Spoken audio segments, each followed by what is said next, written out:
Today on Learning English with Lily, I'm going to talk you through some everyday idioms that you can learn to make your English sound more native.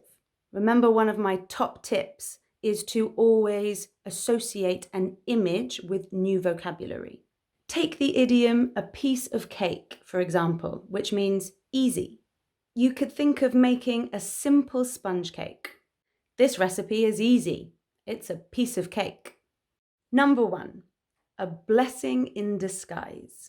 This is an idiom that we use as part of a sentence, and it means something that appears bad at first actually results in something positive. Well, losing my first job was a blessing in disguise, to be honest, because after that, I found an even better one. Number 2, no pain, no gain.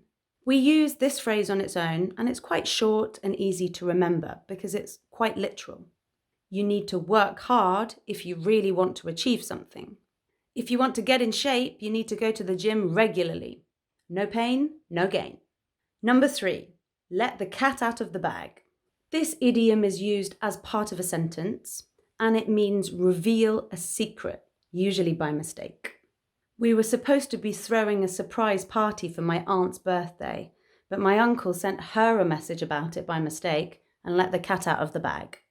Number 4, pull somebody's leg.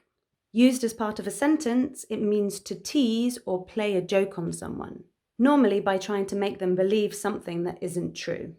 Oh, I freaked out when he told me this morning that the exam was tomorrow, but he was just pulling my leg. Number 5, call it a day or call it a night. This means decide to stop doing something, normally because you're bored or tired, and it's also used as part of a sentence. If it's daytime, you say, let's call it a day, and if it's nighttime, you say, let's call it a night. So, do you come here often? Yeah. I brought my last date here. Really? No, I'm pulling your leg. Oh, funny.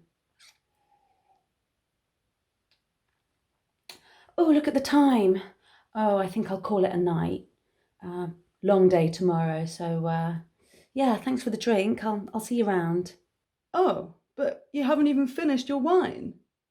Number 6. I'll or we'll cross that bridge when I or we come to it. We use this on its own to mean there's no point in worrying about a possible future problem. We'll deal with it if and when it happens.